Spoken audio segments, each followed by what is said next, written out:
Hello, what you're about to watch here is a short clip from our Reds News Roundup. If you like this type of thing, please head over to the Redmen TV and subscribe. It'll only cost you £2 a month and the first month is free. So without further ado, here's our chat. Another one, an in rumour, Chris, and this one is a lad I know you like a lot. It's a Danilo from Porto. Again, that link was in Portuguese, but I mean, you know what? Yeah, the Portuguese newspaper came out and said that Liverpool had sent scouts over there. And you liked it again, more scouting, yeah. So, look, a guy that, look, I've watched YouTube highlights, that's it. But looks like the greatest player ever to play the game. Literally the best player ever. Going to be better than Lionel Messi type of shit. Like, it was only a 5-minute highlight package. The music was 90s trans. I didn't even have the music on. I needed to feel it from him, do you know what I mean? I turned the music off and just got into it. We might as well link it in with another link, and I think it was Melissa Reddy's report on Keita from Leipzig as well. So, well, basically, without going too much into the players themselves, because now come to you, they're very much dynamic, box-to-box, almost defensive-minded. Basically, they're a bit Kante-ish. And you mentioned before, maybe Kante at Liverpool might not, the fit might be a bit wrong, but can you see Klopp doing something like that where he goes for someone who's a bit more defensive-minded? Yeah, bearing in mind the fact that, we've been cut open at times rather easily, and touch wood, big European nights coming back again, so hopefully... He took a major chance touching that shelf. I was about to, I know. He didn't. It's solid as a rock, that shelf. Jesus Christ. It's been 2 years. Has it fallen down once? No. It's stuck on with Chewy and hope. and a pray. No, but sorry, I'll go after Chris. There's a piece of wood wedging it up. You can probably see it. I couldn't tell, Yeah, it's just craftsmanship. Exactly, mate. Thanks for that. Behind the curtain or behind the couch in this instance. It does look like that, Chris, is that it might be a case where he might want to go just someone who can short up a little bit more, because Liverpool have looked very vulnerable at times. I mean, he wanted the Hood yes. last summer. I know he's not maybe as physical as those players you've mentioned, but he does play deep. He plays in that number 6 role. Zielinski maybe not as much. He would have been in more of a number 8, but certainly the Hood. So I think he wants that sort of player. With Klopp, it's always just about when the right player comes up. He's not just going to spend 30 million on a short-term fix. I think Liverpool need it. I used to really dislike the whole, to use the champ man parlance, a DM. Yeah, DM, because we're very much in the same boat. Basically, just a big rock who will barge people out the way. But I do think that's sort of what Liverpool need, albeit one that is also quite good on the ball. Well, I was going to say it is very much a lot. Victor Garner, Chris gets a lot of praise at Spurs. But I don't think he could ever play for Liverpool, because I don't think he uses the ball well enough, like Christian mentioned before. But these two lads, they look like lads who are of that frame of mind where they like a challenge. They're quite tough physical players, but also they've got the technique. Again, it's a very. I always feel with every position that Liverpool are looking for in this summer. We talk about the number 10, who we want to run the socks off, and we want to run the channels where they win the ball. Oh, by the way, score 25 goals as well. We want a midfielder who can run around loads, run everything, be brilliant, score a few goals and be boss on the ball. It does look like we've got very specific needs. It's going to be really hard to just absolutely nail those all down. I think what's quite interesting though is that if you take a broader look and you go back to last season and you think about the signings that we made, and we all thought we were playing a certain way, and then Klopp comes out with the 4-3-3 and everything made sense once those players started playing in the positions. Now for me, I've said so many times, I'm doing it on the stat show this week, I think we'll be playing 4-2-3-1. I think that gives us a little bit more flexibility when we're playing low block teams. Example would be Chelsea a couple of years ago when they won the league. They were they could play Matic and Mikel next to each other and have two holding mids in massive games.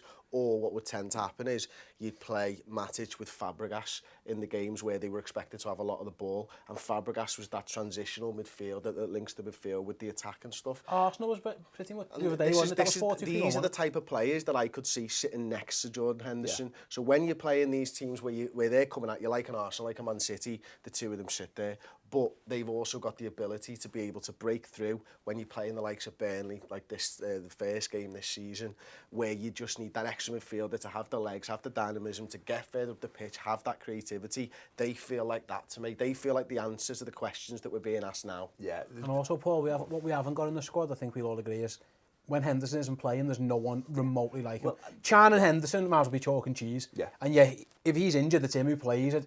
it is very much even we say the same with Sadio Mane. When he's out, who's your replacement? Adam Lallana. This is the biggest it's not the bugbear same. I've got of this squad. Exactly that is the. I was saying this through the week. It was the Leicester game. It's like, why is it that when we lose one player, everything falls apart? And it's because we just don't have enough players to cover the positions or the way we want to play the game. The issue for me is because the difference between Danilo Pereira and Naby Keita for a start is about a foot. You know, one of them's teeny tiny, and one of them's a big athlete, and it does. I'd be interested to see which way we go because N'Golo Kante is incredible. People probably have him down as player of the season or whatever. Arguably a game, 2 seasons on the bounce, but he's this big, and I don't know that we need, if we're going to play one in front of the back four. I don't think it's going to be a guy who's 5'6" or 5'7" or 5. I think. Kante's like 5'5", isn't he? Which is ridiculous. But he has had 2 seasons next to a big fella. Exactly. Matt Jordan and Danny Drinkwater. Which would make sense, putting them in a 2 in front of the back. Whereas when you look at Danilo, he's a bigger lad. He looks like he can do a bit more in a general sense. He looks more like he could do what Henderson does. He's quite mobile. He's actually okay going forward, but he's not brilliant. He's not amazing going forward. That would make sense to me. But I agree what you're saying about that position.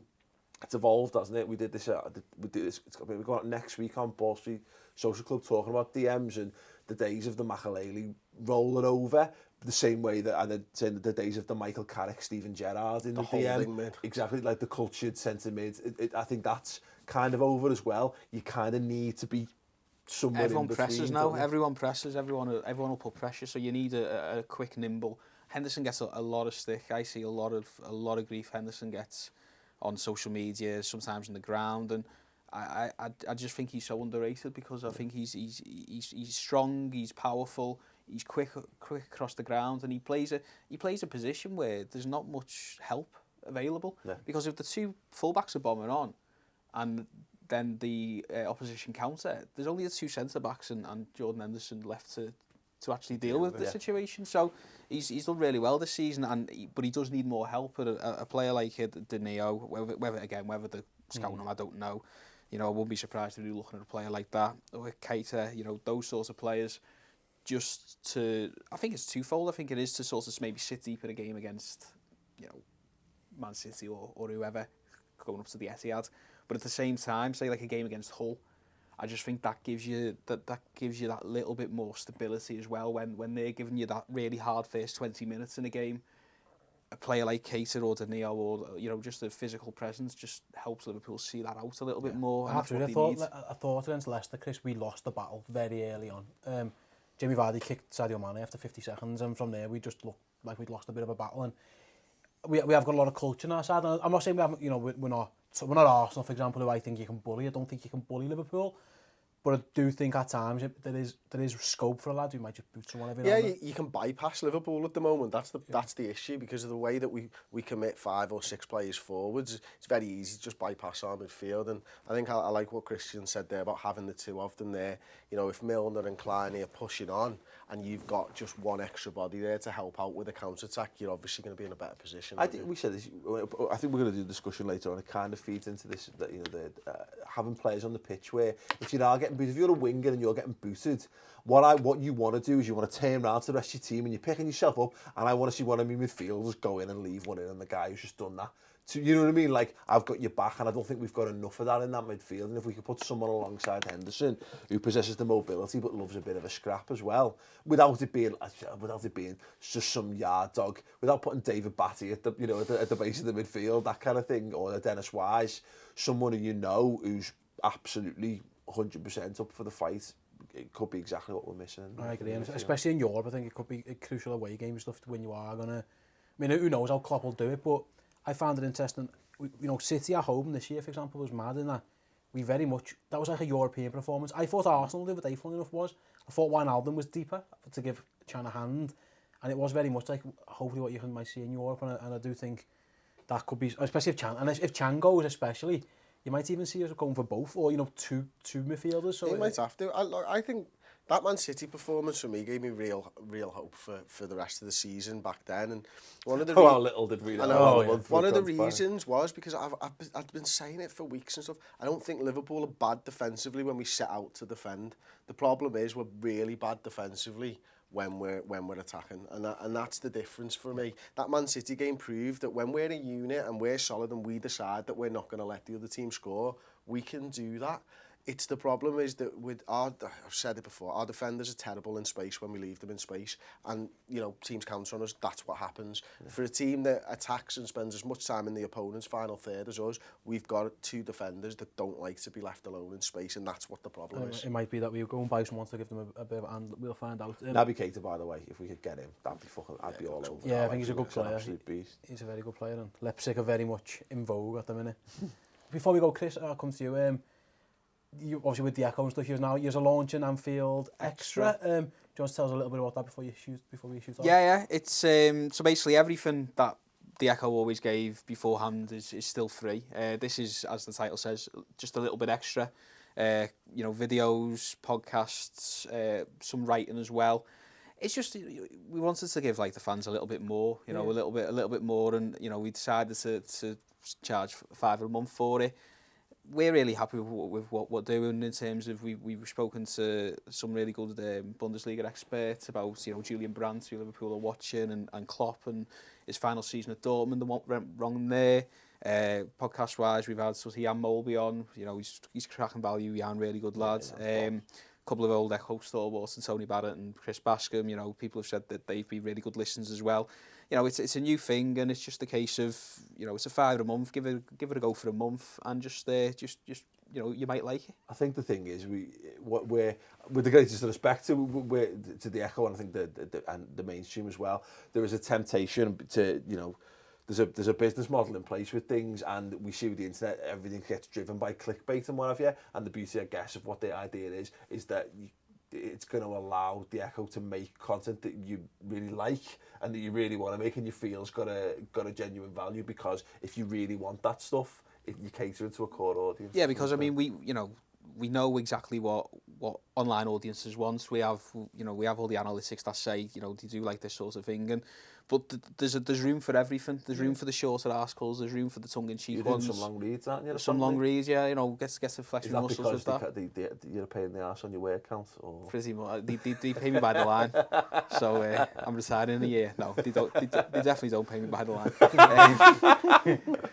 Yeah, you know, the Julian Brandt stuff. You know, spoke to a couple of people, spoke to a few people who've watched them, and you know, it was 2,000 words long, and you know, that might appeal to a few people. So you know, by all means, if you like a couple of in-depth reads a week and a few podcasts with a few, you know, good people, I say, well, you know, just give it a go for a month, and you know, let us know if you like it. Yeah. There you go. So head over to the Echo website, and you'll be able to find that, and say £5 in the grand scheme of things. £5 for that, and you're £2 for this. £7. Sorted. You can get it's less than a Mackey's if you buy if you buy the extra burger that I buy. Unfortunately, we're not able to offer video content of Chris Walsh reading newspapers and telling us all about stuff. So if you're missing that in your life, then it's now available. It's basically like James Richardson on Channel 4, isn't it? Yeah, including the hair. So. I'm in no position to crack wise on such a thing. Okay, thanks for watching that. I hope you enjoyed it. Again, like I said before, if you like that type of thing and want to watch the whole show, it's about an hour long. If you click on the links to my right here, somewhere-ish, you'll head over to the channel and you'll be able to watch the whole show. See you later.